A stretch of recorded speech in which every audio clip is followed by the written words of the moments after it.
So I'm just going to hit this little piece of dacite that I blanked out with a hammerstone up in Glass Buttes a couple weeks back. Try my best to explain what's happening. So the first thing I'm going to do here is I have to put a working edge around the piece. So you'll see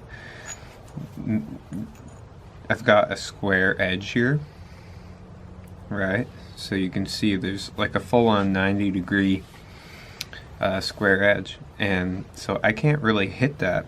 And if I were, which I did earlier, the hammerstone, it's going to dive into the piece and hinge. Now, and later, like if this were thinner, that would be a problem. But because I still have a lot of thickness, and because I'm a pretty advanced flint knapper, I'm not too worried about hinges even late into my piece. But if you're just starting out, avoid them like the plague.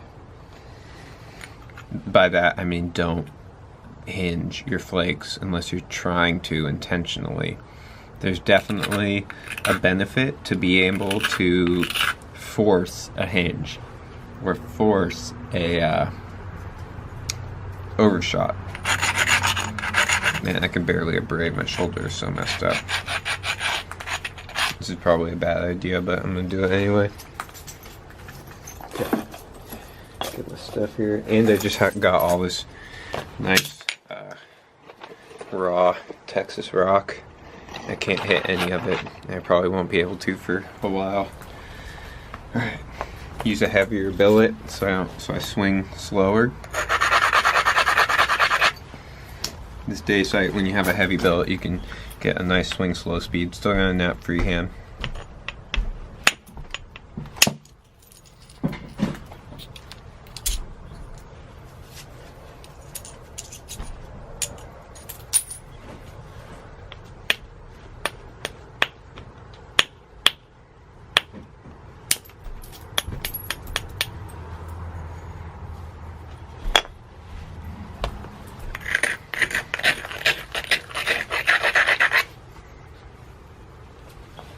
To get rid of this square edge, I can shoot a flake down this ridge, and what that'll do is it'll change this angle, so then I can create some convexity here, because right now this is concave. So you see there's a ridge right here, right? So I could set a platform up here and I could run a flake down off the tip, and that's sometimes called a Buren flake, and I could run this down and it'll make a nice blade, and what that'll do is it'll change the angle. Now my other option, it could be to set up platforms on this side and shoot overshot flakes, and the idea would be to literally remove part of this edge. So that's another option, but right here it doesn't have the contours that I'm looking for. So I think what I'm going to do is I'm going to try and go for this Buren flake, and then if that doesn't work out, I'm going to just drop it and I'm going to work on the rest of the piece. Not literally drop the rock, you guys. But I'm going to drop it and just work on this piece, and then I'll go ahead and you know, work on like other spots, and then I'll see what happens. Because sometimes when I'm kind of messing around or thinning in different areas, all of a sudden it sets up this perfect platform to get an overshot, or to get rid of this, or gets rid of the concavity that you may be able to see here. There's a little convexity here, but the edge dips, right? See if you guys can see that. So the edge dips right in there. I have no idea how this looks. And so it's important not to hit a flake here. If you support it correctly and put your finger right here, sometimes you can hit it and the flake will feather out. But you know, it'll come over to here and it'll just kind of feather out right here. Now, but I'm not gonna do that right now because I haven't. This is my first time I've been napping, and I don't know, like almost a week since I had my injury a week ago. Hopefully you guys can see this. I'm like jammed against a wall here. Ouch. I just hit myself in the nuts. Alright.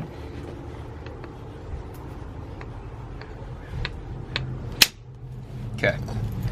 So I struck that. You can see right there, it removed a flake, and I just want to show you guys what I was talking about here. So it removed a nice blade, and that's why these Buren flakes sometimes were desired and often used as tools. It did shatter a bit, as you can see. There's stuff left over there, but I'm probably gonna take another one down here just because I messed up my balance, but you can see here's my Buren flake. It would make a really nice tool. And now this is our square edge, right? So I can actually, at this point, bank this edge down like this, right? And I can just take small flakes, and what they'll do is it'll create an edge, and it'll get rid of the square edge. So a working edge. A working edge is an edge that is less than 90 degrees, right? Now, one thing that took me a long time to learn when I was flint knapping is the difference between a platform when you're hitting on the edge and when you're hitting above the edge. Now, you might hear some guys talk about this, and it's kind of an advanced thing, but it's important to note, right, that and kind of develop an understanding of the difference between hitting on the edge and above the edge.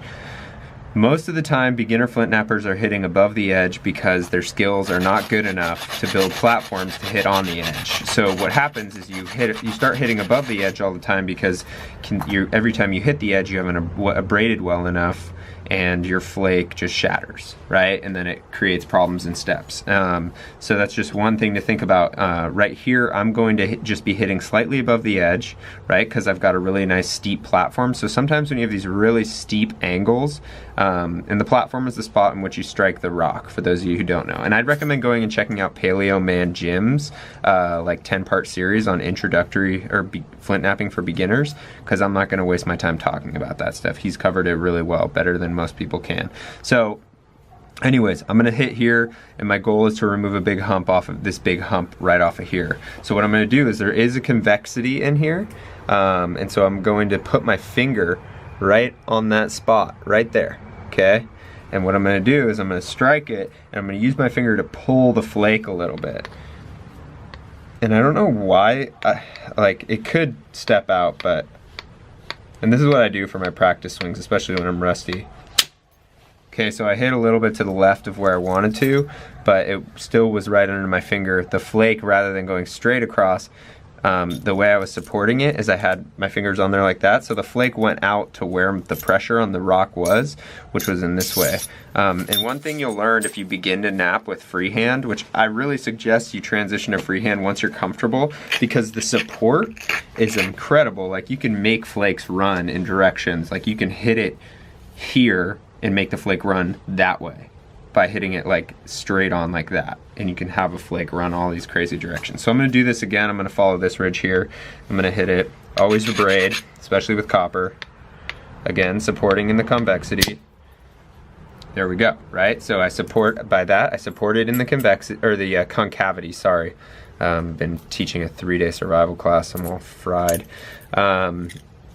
And so I have my support here, and what that did is it removed that hump. So now you can see we have a nice little pattern there, and it blended really nicely. And so I'm going to remove this little hump here, and then I'm going to take a look at my balance, and maybe I'll take some flakes off at this face, because as you can see, my balance is a little bit messed up. And by the balance, when we're talking about balance, it just talks about the mass in the rock, and like whether or not the there's a really thick end in the tip, or whether or not there's a lump on one face. The balance is just basically setting it up so the aesthetic of the way that it looks is right, okay? So that basically means the contours are even throughout the rock, and two, usually if the aesthetic looks right, the functionality is right. And that's not always the case, but you know, a lot of modern flint knappers get stuck in making the same old crap every time, and there's nothing wrong with that, you know, if they're doing flake over grind and just making, you know, points over and over again, same thing. A lot of guys specialize in certain points, and so you just got to respect that too, because maybe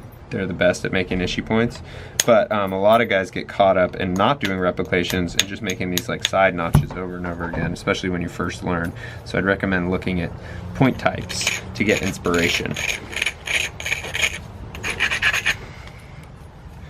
And like I always say, when you're flint knapping, try to just make nice flakes. Like, just see if you can control your flakes, because that's more important than the end piece. Like, sometimes I'll go into a piece like this. When I was learning to avo knap, I'd literally take a nice piece of Keokuk and just sacrifice the thing. Just be like, all right, I'm gonna ruin this rock, and I'm gonna learn as much as I can from doing that.